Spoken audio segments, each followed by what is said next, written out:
Hi, I'm Jeremy Newlick, editor with St. Louis Small Business Monthly. I'm here today at the St. Louis Business Expo, and I'm joined by Matt Kury. Matt is the Internet Sales Manager for AT&T. Hi, Matt. Thanks for coming out Nice today. to meet you. No, great time out here.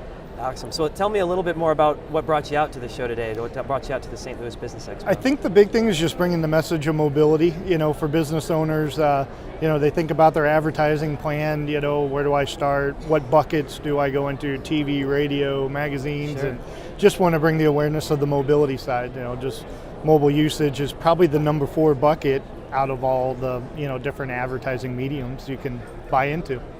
Well, it sounds like a growing and interesting one to be in, especially, AT&T offers such a huge, amount of services, and especially on the advertising side. So what is special about mobile marketing? What is it that really has been attractive to people? A lot of it has to do with the opt-in society. Like when people find you on mobile, they have a problem and a solution, and they're in. If they're in your mobile website, or if they're in their text marketing program, if they're zapping their QR code, they're an opt-in society, so they're also an opted-in consumer too. So we just want to be able to have a solution where you could be on those platforms. If somebody's on a mobile device, whether it be a tablet or a smartphone, that they can find businesses that advertise with us.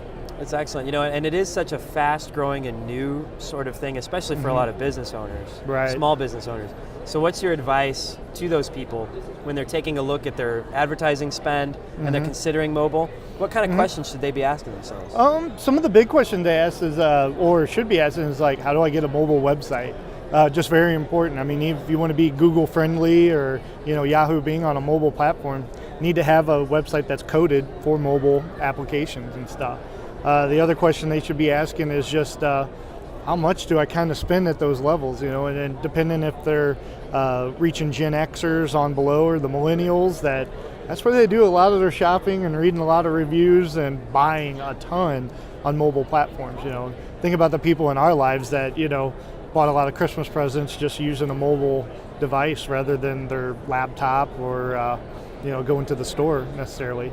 Because that's what's scary. Last year was the first year that smartphones outsold PCs and computers. No kidding. So needless to say, that's a whole shift in the marketing world and consumer world that we have to address with our advertising spend. Right, well, it's incredible only because it was only a few years ago that the term smartphone even came out.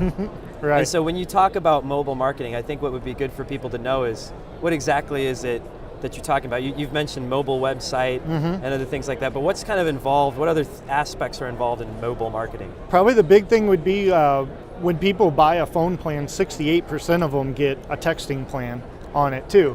So text marketing, whether it be a sign, text ATT 411 and then the word dentist. The next thing you know, you got a deal from that dentist right there that you're opting in with.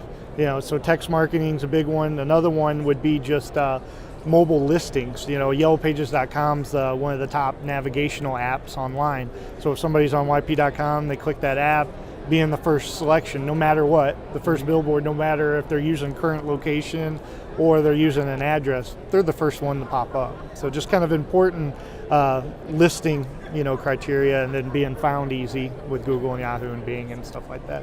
Okay. Well, if business owners are interested in learning more about this or contacting you, how can they get a hold of you? How can they learn more about it? Probably the easiest way is AT&T Advertising Solutions.com. We have a website. We have an office in town here. They can email me directly with questions at mk109u@att.com. Big fancy slang email there. Exactly. For AT&T.